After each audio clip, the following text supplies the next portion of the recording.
आता बरीच मंडळी पैसे ठरवतात आणि काही मंडळी अशी आहेत वारकरी संप्रदायामध्ये की ते ॲडव्हान्स सुद्धा घेतात. तुका म्हणे देती घेती तेही नरका जाती.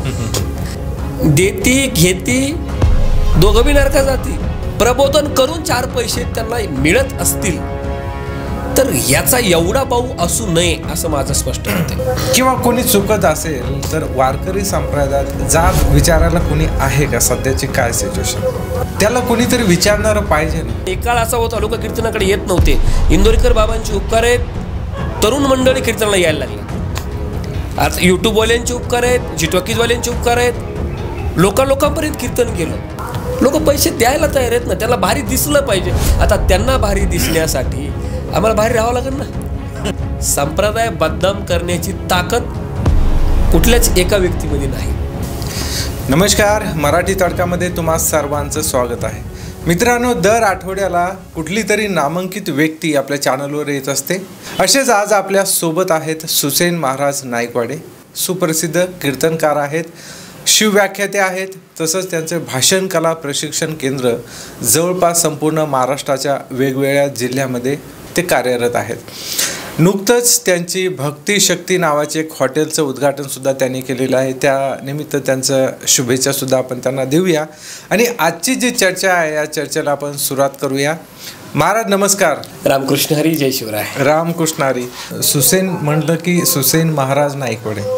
तुमचे महाराज म्हणजे कीर्तन करावे असं तुम्हाला कधी वाटलं? आणि कीर्तन म्हणजे वारकरी संप्रदाय तुमचा कसा प्रवास झाला?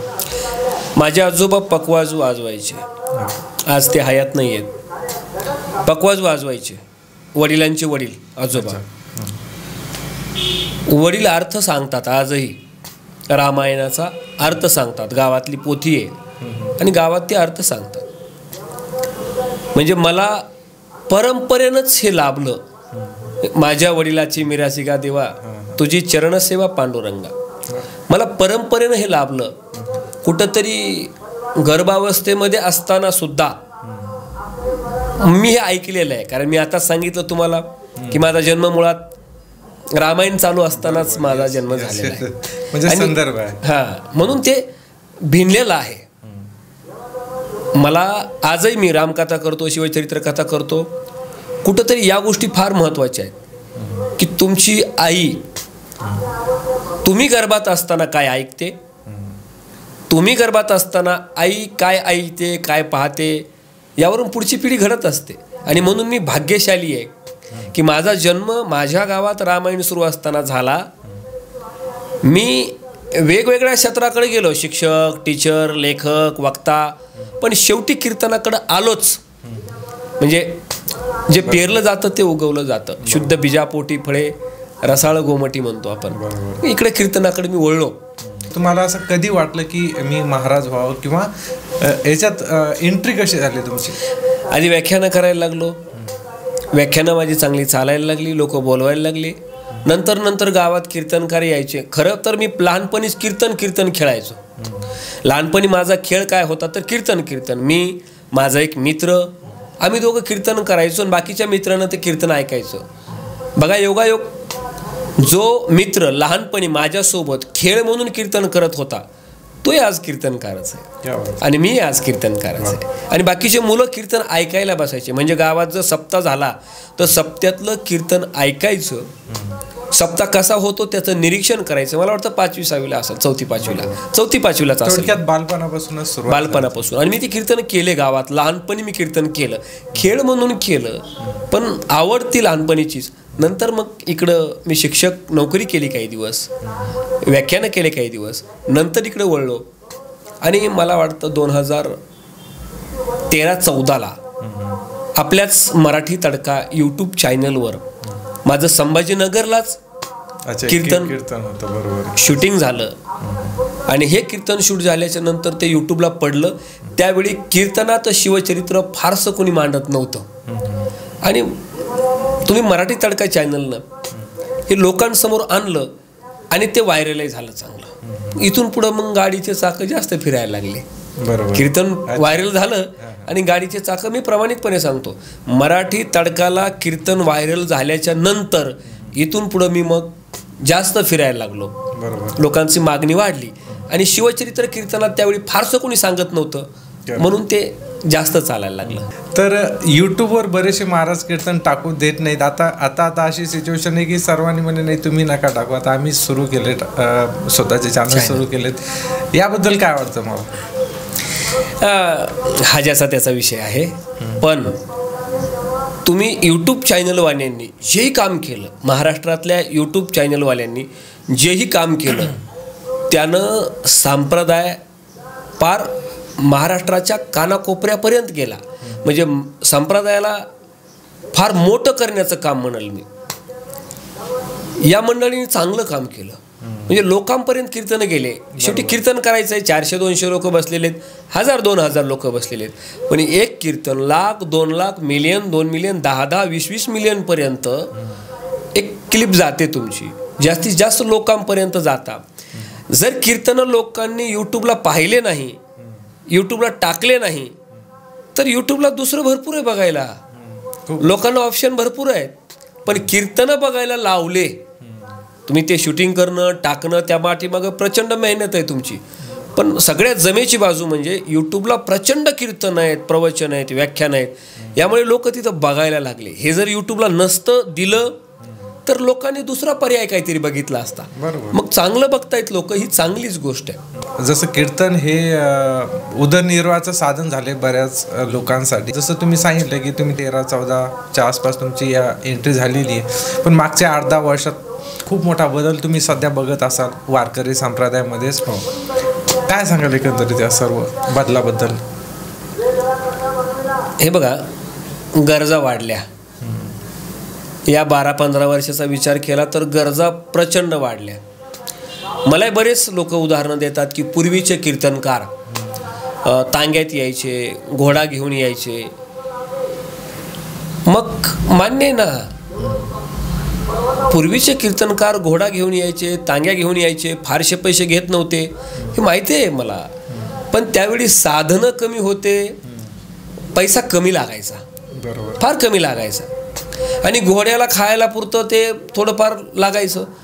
आता साधनं वाढले, कीर्तनकार असला काय कोणी असला काय, साधनं वाढले त्याचा खर्च वाढला. कीर्तनकार असला म्हणून काय झालं, त्याचा खर्च वाढलाय ना. त्याला मोबाईल आहे, त्याला रिचार्ज आहे, त्याला गाडी आहे, त्याला पेट्रोल आहे, त्याला डिझेल आहे, त्याला फिरायचं आहे, त्याच्या गाडीचं मेंटेनन्स आहे. नाही पण आता बऱ्याच सोशल मीडियावरती बऱ्याचशा महाराज लोकांचे व्हिडिओ काही व्हायरल होतात आणि बऱ्याच कमेंट मी वाचतो, त्यामध्ये असं सांगितलं जातं की हे उदरनिर्वाहाचं साधन नाही आहे. तुम्हाला जर पैसे किंवा तुम्ही वेगळा बिझनेस करा, तुम्ही जॉब करा. आता बरीच मंडळी पैसे ठरवतात आणि काही मंडळी असे आहेत वारकरी संप्रदायामध्ये की ते ॲडव्हान्ससुद्धा घेतात तरच ते त्या ठिकाणी येतात. तर ही गोष्ट किती योग्य वाटते तुम्हाला? याचं जग बदललं आहे सर. आता बऱ्याचशा कीर्तनकाराला त्यांनी ॲडव्हान्स का घ्यायला लागले? बरं ठीक आहे, एक अभंग धरून बसली सगळी मंडळी, कोणता? तुका म्हणे देती घेती तेही नरका जाती. अरे हा अभंग पुन्हा पुन्हा कीर्तनकारांना दाखवला जातो, त्यांना शेअर केला जातो. बघा तुकाराम महाराज काय म्हणलेत, पैसे घेऊ नका. बघा तुकाराम महाराज काय म्हटलेत, पैसे घेऊ नका. बघा तुकोबाराय म्हटलेत, पैसे घेऊ नका. अरे पण तो अभंग नीट वाचा, त्याच्यामध्ये काय सांगितलंय? देती घेती दोघं बी नरका जाती. हा, देणारे आणि घेणारे. पण हा जो पैसा आहे तो समाजाचा पैसा आहे. म्हणजे थोडक्यात आता मॅक्सिमम मी कीर्तन बघतो ते गावखेड्यामध्ये कीर्तन होतात. आमचंही गाव छोटंसं आहे, सातोना म्हणून छोटंसं गाव आहे. तिथं लोक मोलमजुरी करतात. म्हणजे थोडक्यात 300-400 रुपये रोजानी महिला कामाला जाते, खुरपणी असो काही असो, आणि सप्ताह असेल तर जवळपास 1000-1500 रुपये एका व्यक्तीकडून घरातून ती वर्गणी जमा केली जाते. याचा उद्देश असा असतो की समाज, आपण काहीतरी धर्माचं काम करतोय किंवा एक चांगला आपल्याला सप्ताह करायचा आहे, पण तो पैसा चांगल्या मार्गी लागणं तितकाच महत्त्वाचं आहे. आणि जर महाराज लोक, म्हणजे थोडक्यात सांगायचं म्हणजे बिझनेस होऊ नये. आजकाल काही लोकांनी काही महाराज लोकांची मक्तेदारी झालेली आहे आणि एक याला बिझनेसचं स्वरूप येत आहे हळूहळू. तर हे कुठेतरी येऊ नये. सर याच्याबद्दल माझं स्पष्ट मत आहे. काही लोकांचं वक्तृत्व प्रभावी आहे, काही लोकांचं गायन प्रभावी आहे, म्हणून लोक बाकीच्यांच्या तुलनेत त्यांना पैसे जास्त द्यायला लागले. त्या माणसाचं काम बी चांगलं आहे. ज्यांनी काही प्रचंड पैसा घेतला ना, त्यांची कामं पण चांगली आहेत, ते नाही जगासमोर नाही, पण आले. मला ते एक सांगा, जगासमोर आता नाही काय आले. असतं माहितीये का की ह्या पळवाटा सुद्धा असू शकतात. पळवाटा म्हणजे काय की आता मी जसं म्हटलं, काही लोकांनी बिझनेस सुरू केलेत म्हणजे वारकरी संप्रदायाने पैसा घ्यायचा, पण उद्या मला ट्रोल करतील हे त्यालाही माहिती आहे. लोक मला नावही ठेवतील, म्हणून मग काही मंदिर काढायचे, काही शाळा काढायच्या, आणि कुठंतरी ज्यावेळेस मी ट्रोल होईल, ज्यावेळेस मला नाव ठेवल्या जाईल, त्यावेळेस मला दाखवायला काहीतरी पाहिजे, म्हणून मी काहीतरी गोष्टी करतो. अशा पण काही बऱ्याचशा गोष्टी होतात. मला तुम्हाला एक गोष्ट सांगायची आहे. तुम्ही आता बोलले की समाजाचा पैसा, समाजाचा पैसा. मान्य ना, समाज कीर्तनकाराला पैसे देतो, कीर्तनकार घेतात, या सगळ्या गोष्टी ठीक आहे. समाजाचाच पैसा सगळीकडे असतो. व्यवसाय बी केला तरी पैसा कोणाचा आहे? समाजाचाच. तुम्ही व्यवसाय केला तरी पैसा कोणाचा आहे? समाजाचाच आहे ना. बरं ठीक आहे, तुम्ही नाच गाणं ठेवलं, पैसा कोणाचा आहे नाच गाण्याला? तुम्ही डान्स बार टाकले, पैसा कोणाचा आहे? पैसा समाजाचाच असतो. फक्त एक बोलू का, जंगली रमी पे आइये ना महाराज असं म्हणून जाहिरात केली, तो कोट्याधीश झाला, त्याला कधी कोणी जाब विचारतं का बरं तू इतक्या पैशाचं करतोस काय? तो तर तळतळाटाचा पैसा आहे ना. मला या गोष्टीचं उत्तर द्या तुम्ही. म्हणजे रमी खेळायला लावतो, गुटखा तंबाखूची जाहिरात करतो, दारूची जाहिरात करतो, त्यानं समाज बिघडतोय, पण त्याला कोणी नाव नाही ठेवत आहे. ठीक आहे, एखादा कीर्तनकार जास्त पैसे घेत असेल तर ते त्यांचं वैयक्तिक गोष्ट. फक्त ठरून, म्हणजे बऱ्याचशा लोकांचं म्हणणं आहे सर जग तसं झालंय. नाही, जग तसं झालंय. ठरवायलेत. म्हणजे मी 2-3 वेळा असं झालं माझ्या बाबतीत, महाराज कीर्तन या, जवळ गेलो तर फोन स्विच ऑफ आहे. मग मी पुण्यावरून यायचं कीर्तनाला, 5-6 हजार रुपयाचं तेल लागायचं, 1000 रुपयाचा ड्रायव्हर धरा, जेवण 1000-2 हजाराचं, 7-8 हजाराचं सरळ नुकसान आहे. फोनच स्विच ऑफ करता येते. या ज्या गोष्टी व्हायला लागल्या, म्हणजे जसे लोक आहेत ना, लोकांच्या सारखं मला तरी वाटतं, लोकांच्या सारखं या प्रबोधन करणाऱ्या लोकांना त्यांना बदलावं लागलं. बरं संसार आहे ना, त्यांना मुलं आहेत, बाळ आहेत. आता उदाहरणार्थ मला काही, मी फक्त कीर्तनकाराचीच बाजू घेतोय असं नाही आहे, फार बाजार होऊ नये त्याचा मला मान्य आहे, पण सगळं सोडून तुका म्हणे देती घेती ते नरका जाती, तुम्ही नेहमी शेअर करता तो अभंग, ते दोघांचाही दोष आहे. पण सगळं सोडून जर कीर्तन करा म्हटलात ना, 1 रुपया न घेता, कीर्तन करणारे किती राहतील? होतील सप्ते होणार नाहीत. कोण फिरेल तसं? त्यांना लेकरं आहेत ना, त्यांना मुलं बाळ आहेत, त्यांना वाटतं शिक्षण व्हावेत म्हणून. प्रबोधन करून 4 पैसे त्यांना मिळत असतील तर याचा एवढा भाऊ असू नये असं माझं स्पष्ट मत आहे. एवढा भाऊ असू नये जेवढा आता झालाय. बरोबर, ठीक आहे. काही बऱ्याचशा कीर्तनकारानं ठीक आहे ना, काही पैसे प्रपंचाला लावलेत त्यांनी, काही पैशाची समाजसेवा केली, पण समाजसेवा तर केली. लोकांचं प्रबोधन करून जर व्याख्यात्यांना कीर्तनकारांना पैसे मिळत असतील आणि त्यातून काही समाजसेवेला खर्च करत असतील, तुम्ही म्हणताय ते लोकांना दाखवण्यासाठी का होईना तेवढा तर खर्च केला, बाकीचा संसाराला लावला त्यांनी. मग आता शेवटी संसार आहे, त्यांना लावणार ना ते. बरं, आता तुम्ही बोलता बोलता म्हणले की जंगली रमी पे आओ ना महाराज, त्यांना कोणी जाब विचारत नाही. वारकरी संप्रदायामध्ये कुणी आहे का जाब विचारायला? कारण आता बघा, छोटे मुलं आहेत, त्यांनी फक्त कीर्तनं पाठ केलेत यूट्यूबवर बघून वगैरे, आणि संसारातल्या गोष्टी सांगतात, नवरा बायकोच्या गोष्टी सांगतात, किंवा कोणी चुकत असेल तर वारकरी संप्रदायात जाब विचारायला कोणी आहे का? सध्याची काय सिच्युएशन?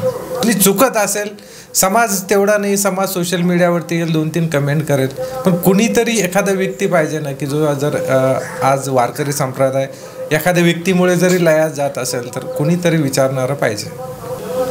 लहान मुलांचं प्रमाण वाढले मला मान्य आहे, महिलांचं प्रमाण वाढले मान्य आहे, पण महिला अभ्यासू असतील, चांगलं प्रबोधन करत असतील कीर्तनातून तर काही हरकत नाही. महिलांनी कीर्तन करणं काही वाईट नाही आहे. फक्त लहान मुलांनी पाठ करायचं, बोलायचं, तेवढ्यापुरतं होतंय. आता ते अभिव्यक्ती स्वातंत्र्य आहे. जर एखादा व्यक्ती चुकत असेल, म्हणजे महाराज का असं ना, त्याला कोणीतरी विचारणारं पाहिजे ना. आपल्या काय आहे वारकरी संप्रदायामध्ये की जो ज्याच्या पद्धतीने आता बऱ्याचशा गोष्टी मॅनेज करायला लागलेत, म्हणजे सोशल मीडिया मॅनेज करायला लागलेले आहेत, लोकांना मॅनेज करायला लागलेले आहेत, आणि आपापल्या पद्धतीने गोष्टी पुढे चालू आहेत. त्यांना माहिती आहे विचारणारं कोणीच नाही. का सकळांशी येते आहे अधिकार, इथं सगळ्याला अधिकार दिलेला आहे. त्यामुळे याला मला नाही वाटत याला कोणी असा स्पेसिफिक एखादा व्यक्ती बंधन. हा, म्हणजे कमिटी असली पाहिजे वारकरी, म्हणजे असे काय नाही, मोठे जे आपले वारकरी संप्रदायातले जे थोर आहेत, अशा लोकांनी एकत्र येऊन अशा प्रश्न तर विचारला पाहिजे, किंवा कीर्तन करण्याच्या आधी काही एक्झाम, काही परीक्षा असल्या पाहिजे. त्याला काही येतंय का बाबा, किंवा त्याचा हरिपाठ पाठ आहे का, गाथा काही पाठ झालेला आहे का, किंवा त्याच्या काही परीक्षा असल्या पाहिजे, तरच त्याने गादीवर उभं राहिलं पाहिजे.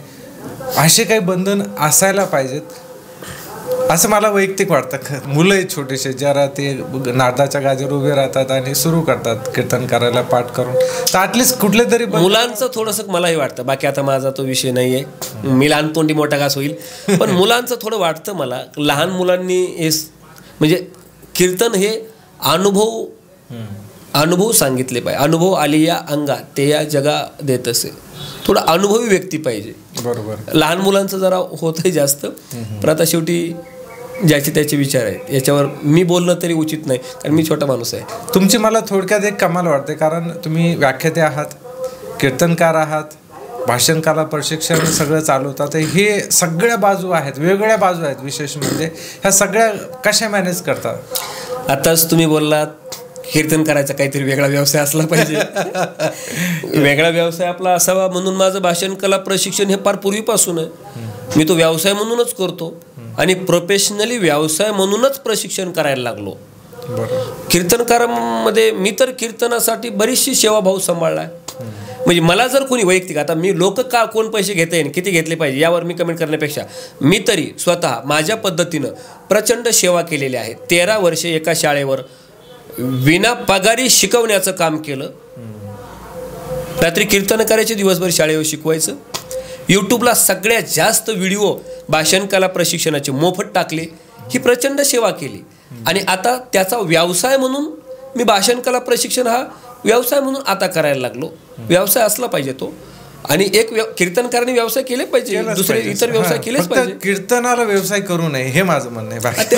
ज्याचा त्याचा वैयक्तिक प्रश्न आहे, त्याच्यावर बोलणं मी काही तेवढा मोठा महाराज नाही, मी छोटा माणूस आहे, त्यामुळे मी याच्यावर बोलणं आता तरी आणखीन तरी उचित नाही, आता तरी उचित नाही. पण मी माझे व्यवसाय चांगले सांभाळतो आणि कीर्तन खरंच मला आनंद वाटतो म्हणून मी कीर्तन करतो. लोकांच्या बाबतीत मी बोलणार नाही, त्यांच्याबद्दल बोलायचा माझा अधिकार नाही, पण मला आनंद भेटतो म्हणून कीर्तन. आणि माझ्या कीर्तनातून नेहमी ऐका तुम्ही, झाडं लावण्याचा संदेश असतोच, बरोबर, पाणी अडवण्याचा संदेश असतोच. मग मी तुम्हाला मगाशी बोलत होतो, ते जंगली रमी खेळणाऱ्याला कोणी नावं ठेवत नाही. आम्ही एवढे झाडं लावायला सांगतो, आम्ही माळी घालायला सांगतो, आम्ही व्यसनापासून दूर व्हायला सांगतो. मग या व्याख्यात्यांनी, शाहिरांनी आणि कीर्तनकारांनी 4 पैसे घेतले की त्याचा इतका बी बोबाटा नाही व्हायला पाहिजे, ही माझी प्रामाणिक भावना आहे. आता बाजारात आपला समाज इतका श्रीमंत आहे, समाज म्हणतो मी, आणि महाराज लोकांना कधीच कमी पडू दिले, आणि माऊलीची एवढी कृपा आहे, त्यामुळे समाज महाराज लोकांना देणार आहे. महाराज म्हणतो भरभरून देणार आहे. फक्त समाजावर मला त्यापेक्षा नाही, महाराज लोकांकडे भरभरून यावं ही माझी अपेक्षा नाही, पण जे बी काही घेतायत त्याचा जास्त बाऊ होतोय हे बी निश्चित आहे. ठीक आहे ना, ते बाजार होऊ नये ते वेगळ्या गोष्टी झाल्या, पण मी कीर्तनकाराचं काय चुकतंय यापेक्षा समाजामध्ये काय सध्या चालू आहे ना, की याला पकडायचं, त्याला पकडायचं, त्याचा गाठायचा, त्याला गाठायचा, त्याला ट्रोल करायचा, आणि प्रगती ज्याची होते ना त्यालाच ट्रोल केलं जात आहे. हे सत्य आहे बरं का. म्हणजे आपण त्यांची भावना समजून घेऊ. प्रचंड प्रगती करतायत, चांगलं समाजकार्य करतायत, लोक त्यांना पैसे द्यायला तयार आहेत ना. बरोबर, यस. बरं, असं कधी म्हटले का ते बोलवा आम्हाला म्हणून? त्यांचा वैयक्तिक प्रश्न आहे, लोक कुठं त्यांना बोलवा म्हणतात आणि त्यातून समाजकार्य करतात, बस पुरेसं. इतका बाऊ करण्याची गरज नाही. आणि कोणाचा बाऊ केला जातो? ट्रोल कोणाला केलं जातं? ज्यांची प्रगती प्रचंड आहे त्यांना ट्रोल केलं जातं, मुद्दाम बी केलं जात आहे. याच्यामध्ये जलनवृत्ती नसावी हे बी मला वाटतं. परंतु बरं, असं वाटतं का तुम्हाला महाराज लोकांनी असं दरिद्रीत राहावं? नाही, काय वाटतं? आपला त्यांनी फाटके कपडे घालावे, त्यांनी खटार गाडीमध्ये बसावं? नाही, मी तर असा विचार करतो की आपल्या महाराजाकडे बघितलं कुणी पण, म्हणजे युपीचे बरेचसे कथा करणारे असतात है ना, लांबचे, महाराष्ट्रापेक्षा ते मोठे आहेत, ते हेलिकॉप्टरने फिरतात. तर इथले पण महाराज पाहिल्याच्या नंतर त्यांनी पण म्हटलं पाहिजे वाव, म्हणजे वारकरी संप्रदाय किती मोठा संप्रदाय, यांच्याकडे पाहिलं पाहिजे. फक्त मी जसं म्हटलं नाही की थोडेसे बंधन असले पाहिजे. जर कोणी चुकत संत भगवान बाबा वैभवशाली संत, परमार्थ करावा, वैभव संपन्न करावा, अशी शिकवण आहे भगवान बाबांची. नवीन हॉटेलचं मागच्याच महिन्यामध्ये तुम्ही उद्घाटनसुद्धा केलेलं आहे. भक्तिशक्ती तुमच्या हॉटेलचं नाव आहे. तुमच्या हॉटेलला सुद्धा आम्ही भेट दिलेली आहे आमच्या चॅनलच्या माध्यमातून. जे कोणी लोक हा व्हिडिओ बघत असतील तर वडवणी फाटा आहे ना, वडवणीच्या जवळ, बीडपरळी हायवेवर वडवणीच्या जवळ. हां, तर इथं भक्तिशक्ती नावाची नवीनच हॉटेलला सुरुवात केलेली आहे. तर नक्कीच तुम्ही सुद्धा भेट द्या. हा जो प्रवास आहे म्हणजे एकंदरीत आता तुम्ही 4 व्हीलरमध्ये फिरता, मोठ्या गाडीमध्ये फिरताय, तुमचे भाषण कला प्रशिक्षण आहेत, हॉटेल सुरू केलेली आहे, सगळं व्यवस्थित आहे आता. पण जुना जो तुमचा प्रवास होता, जे खडतर दिवस होते, काय सांगाल हा प्रवास आणि आत्ताचे दिवस काय बदल वाटतो मला? सर, मी आत्ताच बोललो तुम्हाला की मी एक नॉन ग्रँड शिक्षक आहे. 12-13 वर्षे पेमेंटच नव्हतं. एका दिवसाचं जर पेमेंट नसेल ना, एका दिवसाचं, आपण रोजंदारीने कुठे गेलो आणि त्या दिवसाचा रोजगार जर नाही दिला तर वाईट वाटतं की मालकानं रोजगार नाही दिला. मी 12-13 वर्षे विना वेतन काम केलं आहे दिवसभर. त्याचं 1 रुपयासुद्धा मानधन मला भेटलेलं नाही. आणि ज्यावेळी भेटायला पाहिजे त्यावेळी मला संस्थेतून असं सांगण्यात आलं की तुमचं पद ॲक्सेस झालं आहे. 13 वर्ष नोकरी केली, 13 वर्षे, आणि नंतर पदच संपलं, गेलं पद. विद्यार्थ्याच्या अभावी तुकडी उडली, पद गेलं. म्हणजे याच्यातून बाहेर पडून मग हे मार्ग काढले. म्हणजे मोटरसायकलवर जायचं, मोटरसायकलवर यायचं. बरोबर. प्रचंड वेदना व्हायच्या. मी पहिलं पुस्तक काढलं होतं एक, माणुसकी नावाचं. मी ते विकायला गेलो शाळेत असताना. गुरुवारची मला लिहिलेलं होतं, मीच लिहिलेलं. आणि पुस्तक काढलं माणुसकी. आणि ते माणुसकी पुस्तक विकायला गेलो मी मोटरसायकलवर. माझी डिस्कवर गाडी होती. मोटरसायकलवर बसून पुस्तकं विकायला दुसऱ्या शाळेत गेलो. ते माणुसकी पुस्तक कोणी घ्यायनाच गेलं. मग माझ्या लक्षात आलं की या जगात माणुसकीला किंमत नाही. या जगात माणुसकीला किंमत नाही. 30 रुपयाचं छोटं पुस्तक, कोणी सुद्धा माणुसकी दाखवून ते पुस्तक घेतलं नाही. मी नंतर ओळखलं जगात माणुसकी सोडा, आता आपणही आता माणुसकी बाजूला केली पाहिजे, सोडली पाहिजे. वक्तृत्वाची साधना नावाचं पुस्तक काढलं. सगळे भाषणं त्याच्यात तयार आहेत. काय विकतं याचा अंदाज घेतला. ते पुस्तक हातोहात एवढं खपलं, माझ्या 40-50 हजार प्रती. हो, 40-50 बेस्ट सेलर मध्ये 40-50 हजार प्रती त्या पुस्तकाच्या खपल्या या 4 वर्षामध्ये. अभिनंदन. एवढं चाललं ते पुस्तक. फार वाईट परिस्थिती. म्हणजे त्यावेळी मी ना वडिलांच्या गाडीतलं पेट्रोल काढून मी माझ्या स्वतःच्या गाडीत टाकायचं, शाळेवर शिकवायचं, विद्यार्थ्यांना दिवसभर शिकवायचं. आणि घरी आल्यानंतर पत्नीनं कुणीतरी विचारायचं पगार कधी सुरू होणार आहे. आणि त्यावेळी निशब्द व्हायचं, कारण पगार कधी सुरू होणार आहे हे माहीत नव्हतं. म्हणजे शिक्षकांची इतकी बेकार अवस्था या महाराष्ट्रामध्ये, शिक्षण क्षेत्रामध्ये विनाअनुदानित, याचा आवाज कुठं उठवला जात नाही, काही नाही. हे दिवस काढलेत मी स्वतः. आणि खूप शिक्षक आहेत 10-20 वर्ष त्यांनी फ्रीमध्ये काम केलेलं आहे. काहीच नाही आहे. 20 वर्ष कशाला म्हणतात. फासावर गेले. काही लोकांनी सुसाईड केलं. आत्ता एक सुसाईड झाली पाठीमागं, तुम्ही बघा, होतं सोशल मीडियावर, टीव्हीवर. आत्ता एक सुसाईड झाली आहे. मला वाटतं बीड जिल्ह्यातलीच आहे ती पण. पेमेंटच नाही म्हणून सुसाईड. याच्याकडं कोणाचंही लक्ष नाही. एक बोलतो मी, ज्यावेळी तुमच्याकडे काहीच नसतं त्यावेळी तुमच्याकडे लक्ष बी कोणाचं नसतं.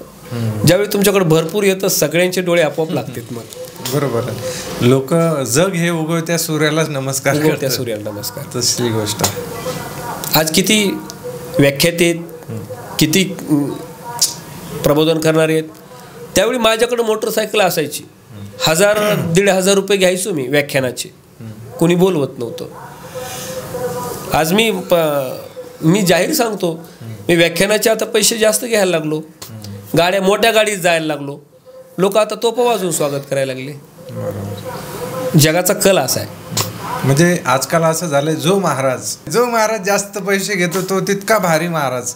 अशी तुम्हाला एक गोष्ट सांगू का, मी एका ठिकाणी कीर्तनाला गेलो, म्हणजे समाजाची मानसिकता. मी एका कीर्तनाला गेलो आणि कोणती गाडी महाराज, मी सांगितलं स्कॉर्पिओ आहे माझ्याकडे ब्लॅक कलरची. हां ठीक आहे मग या.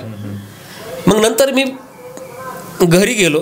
महाराज कोट कोणता घालणार आहे तुम्ही. अरे बापरे. म्हणलं का बरं? नाही कोट नाही घालणार म्हणलं मी आज. नाही कोट घाला. मी म्हणलं का बरं?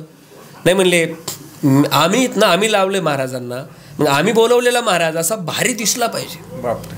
लोक पैसे द्यायला तयार आहेत ना, त्याला भारी दिसलं पाहिजे. आता त्यांना भारी दिसण्यासाठी आम्हाला भारी राहावं लागेल ना. साहजिकच आहे सर. समाजाची मानसिकता आहे सध्या ही. एक काळ असा होता लोक कीर्तनाकडे येत नव्हते. इंदोरीकर बाबांचे उपकार आहेत, तरुण मंडळी कीर्तनाला यायला लागली. आता यूट्यूबवाल्यांचे उपकार आहेत, जिटॉकीजवाल्यांचे उपकार आहेत, लोकांपर्यंत कीर्तन गेलं. म्हणून समाज बदलला, महागाई प्रचंड वाढली, साधनं वाढले की खर्च वाढला. त्या तुलनेत कोणीच फुकट फिरणार नाही, बंद होऊन जाईल, कोणीही फिरणार नाही. अहो या कारणानं का होईना प्रबोधन होतंय ना. ज्ञानोबा तुकोबाराय कळायला लागले, छत्रपती शिवाजी महाराज कळायला लागले. बरोबर. कीर्तनाला लोक बसू राहिले आणि तरुण पिढी बसू राहिली, ऐकायला लागली. ही चांगली गोष्ट आहे. बरोबर. एक 5-10 वर्षापूर्वी जा सर, कीर्तनाला लोक बसत नव्हते. 4-2 म्हातारे बसलेले असायचे. कीर्तन करणाऱ्यांची संख्या वाढली, प्रचंड संख्या वाढली, तरी सुद्धा कीर्तनाची गर्दी पण वाढली आहे. मान्य आहे, काही लोकांचं उतळ पाणी आहे, असं जाऊ द्या. ज्याचा त्याचा अभ्यासाचा भाग आहे. आज नवीन पोरं कीर्तन करायला लागलेत, उद्या चांगला अभ्यास करतील. आता बोलावणारे तसे त्याला काय करणार आपण?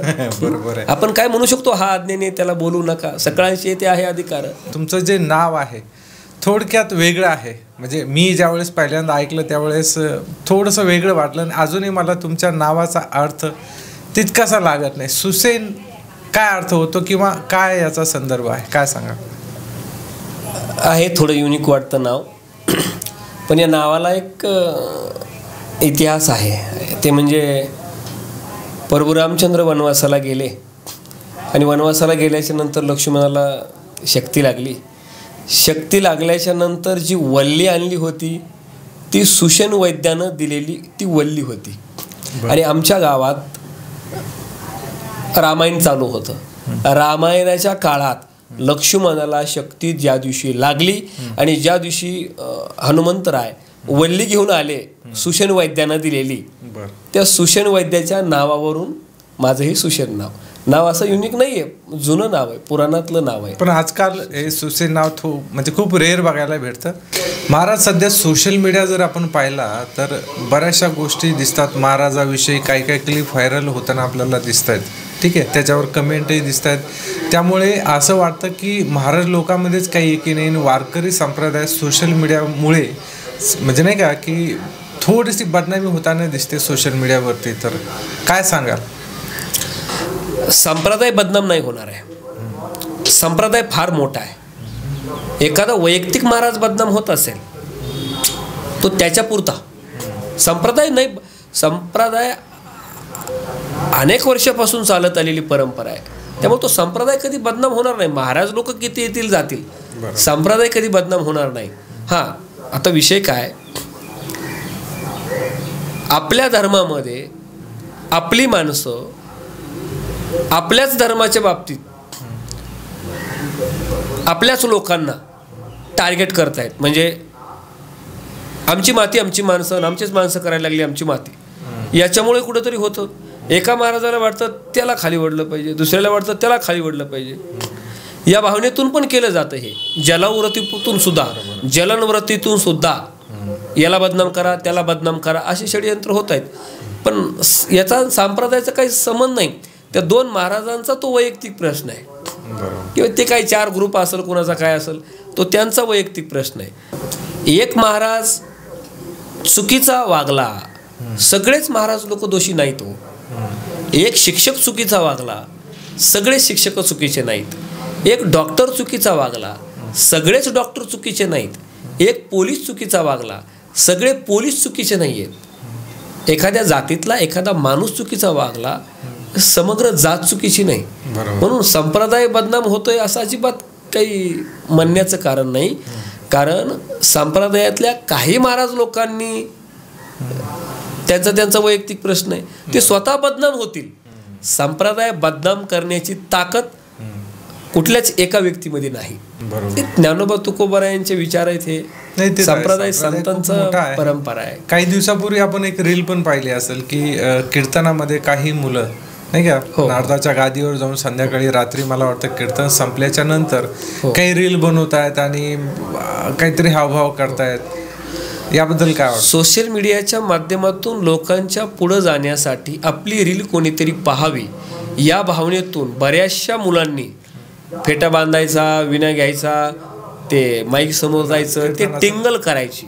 खरं तर संप्रदायाची ही या मुलांकडून जी टिंगल होते, आता जागे होतील मुलं, कारण आता याच्यावर खूप बोलण्यात यायला लागलं. संप्रदायाची टिंगल करतोय आपण. मी आताच बोललो की जगाच्या पाठीवर एकमेव धर्म असा आहे सर आपला, की तो आपल्याच धर्मावर टीका करतो. कुठल्याही धर्मात जा तुम्ही, तर त्या धर्मातल्या या गोष्टीबद्दल अशी कोणीही रील्स बनवणार नाही.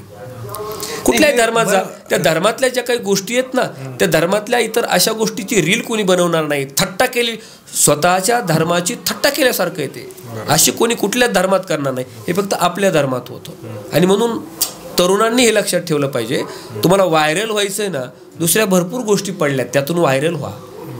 जगात अनेक गोष्टी आहेत व्हायरल होण्यासाठी, पण या गोष्टीची थट्टा करणं हा संप्रदायाचा, म्हणजे हा ज्ञानोबा तुकोबा यांच्या विचाराचा अवमान करायला लागले. म्हणून ही प्रचंड मोठी चूक आहे. आणि त्यांच्या लक्षात येईल, आता करणार नाहीत ते, कारण आता त्याच्यावर टीका व्हायला लागली. आता नाही, आता बोलायला लागली.